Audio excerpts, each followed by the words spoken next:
ગુજરાતમાં આપનું સ્વાગત છે। કેશોદ નગરપાલિકામાં સમિતિઓની રચના કે રાજકીય ગોઠવણ, જૂના કાર્યકરોને સાઇડલાઇન, મહિલાઓ માત્ર નામ પૂરતી। નગરપાલિકામાં ફરી પ્રોક્સી રાજના સવાલો ગરમાયા। કેશોદ નગરપાલિકાની સામાન્ય સભા વિકાસ કરતા વધુ આંતરિક અસંતોષ અને રાજકીય ગોઠવણોના કારણે ચર્ચામાં આવી છે। પ્રથમ સામાન્ય સભા મુલતવી રાખ્યા બાદ યોજાયેલી બેઠકમાં વિવિધ સમિતિઓની રચના કરવામાં આવી, પરંતુ સમગ્ર પ્રક્રિયા પારદર્શકતા કરતાં પસંદગીના લોકોની ગોઠવણ જેવી હોવાની ચર્ચાઓએ જોર પકડ્યું છે।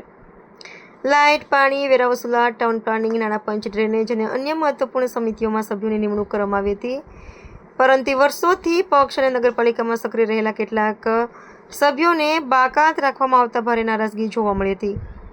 સભા બાદ પણ અનેક ચૂંટાયેલા પ્રતિનિધિઓમાં અસંતોષની લાગણી સ્પષ્ટ જોવા મળી રહી છે। સૌથી મોટો સવાલ મહિલાઓના પ્રતિનિધિત્વને લઈને ઊભો થયો છે।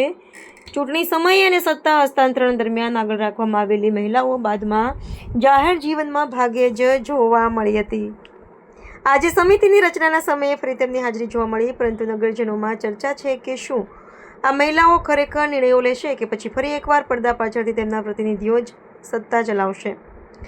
નગરપાલિકામાં વિકાસના મોટા દાવો વચ્ચે શહેરના રસ્તા, ગટર, પાણી અને સફાઈ જેવા પ્રશ્નો હજુ યથાવત છે। આવા સમયે સમિતિઓની રચનાને વિકાસ માટેનું પગલું ગણવાને બદલે રાજકીય સંતુલન જાળવવાનો પ્રયાસ માનવામાં આવી રહ્યો છે। નગરજનોમાં ચર્ચા છે કે કેશોદ નગરપાલિકા હવે ખરેખર જનહિત માટે કામ કરશે કે પછી હોદ્દા અને સત્તાની ખેંચતાણમાં જ સમય પસાર થશે। નવી સમિતિઓ શહેરના પ્રશ્નો ઉકેલશે કે માત્ર કાગળ પર જ સીમિત રહેશે, તે અંગે પણ ભારે શંકા વ્યક્ત થઈ રહી છે।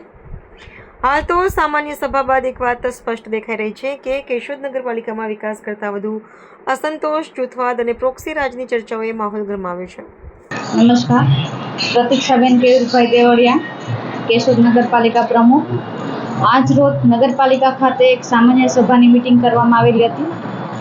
તે મિટિંગની અંદર વિવિધ કમિટી, સમિતિની રચના કરવામાં આવી છે અને વિકાસના કામોને છે તે મંજૂર કરવામાં।